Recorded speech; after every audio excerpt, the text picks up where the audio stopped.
What's poppin', everybody? Welcome to another video, another trade recap. Today is Tuesday, October 28th.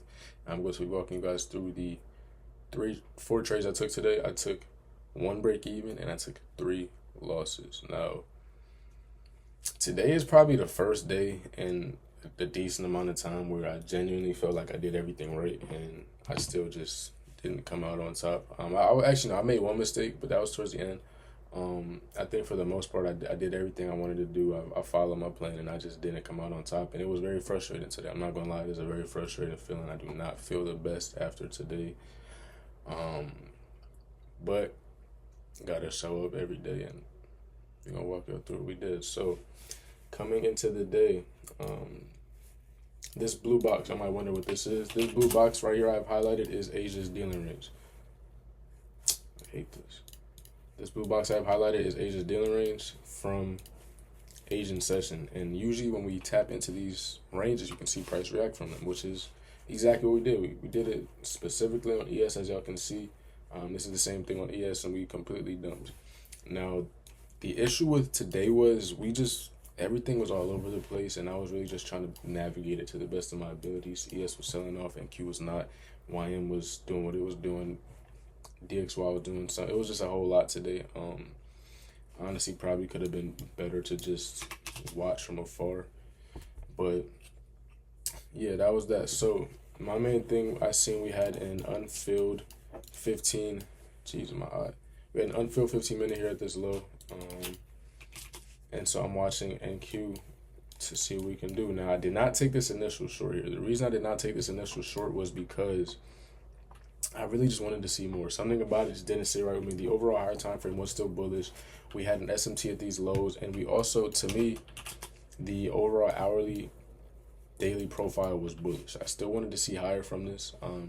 London was coming out of an hourly gap. Now, usually when you see this type of move pre-market, you can expect the market to be a little bit slower, a little bit less efficient. That is exactly what it was. So I did not take this initial short. I saved myself a loss. However, I did end up taking a short right after. So we got to pull back into the gap, give me a better risk to reward, and I ended up taking a short right. Where did it come out? I want to say I took it like here. I ended up taking this short. It was on the 10-second. Let me replay it. I forget if it was on the 5 or the 10-second once we tapped the gap. Yeah, okay. I took this 10-second inversion right here. I was going to say it looked a lot better. I took this 10-second inversion. Once we tap back into the 2-minute BPR, we tap back into this inversion gap right here that we already displaced through. And I wanted to see us tap into that unfilled 15-minute. Now, as y'all can see, stop out. Am I mad at this trade? No, I think this is a very good setup. Despite the SMT at the lows, ES was still dumping. Same with YM. So I wanted to see the SMT get broken. I was planning on taking all off at this unfilled 15-minute gap. Especially because ES was also trading a lot lower than this hourly gap here.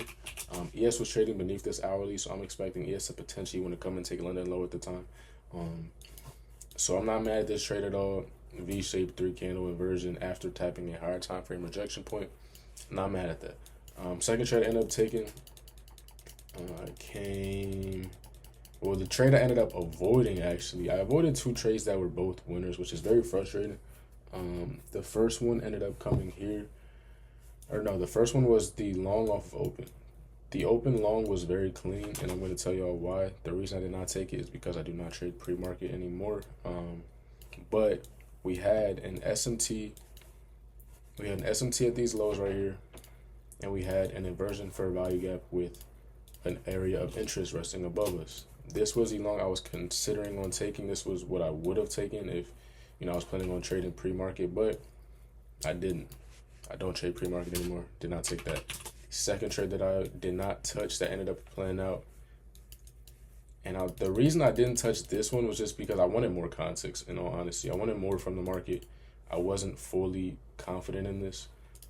But it was this change in the state inversion right here. This was the second trade I was debating on taking. Literally with my stop like right here. To see the same thing. Mainly probably see this internal low here because that is what we rejected from prior, but that was my main DOL, and as y'all can see, it did end up working out. Really just me not really liking everything that was in front of me. Now, the second trade I ended up taking came over here. I ended up taking this short right here once we got was on the 30-second or the 15-second. Okay, we got this 30-second inversion here. I took this short with lower, well, actually with the same size, but I ended up going break even once we saw this internal low. I went break even once we saw this internal low, so then I ended up getting stopped out. And as you can see, price sat here for a couple minutes and then ended up going. So that was my first loss and my first break even, and 2 avoided wins that I did not take. Now the third trade I ended up coming. Well, I was planning on taking this. I was planning on taking this long here on the 45-second. This was another trade that was very annoying. I was literally mapping it out. I said I want to see this 45-second get inversed, and then I'll show y'all here. It's 10:54, 45. I'm gonna go to the 5-second right quick. We literally, right before we were about to close, we just gapped up, and we went to take, you know, my break even point and then my PT, all in a span of literally a second. As y'all can see here, price gapped up, and then that threw that long away. So I did not get that long either, which was, you know, it's pretty frustrating.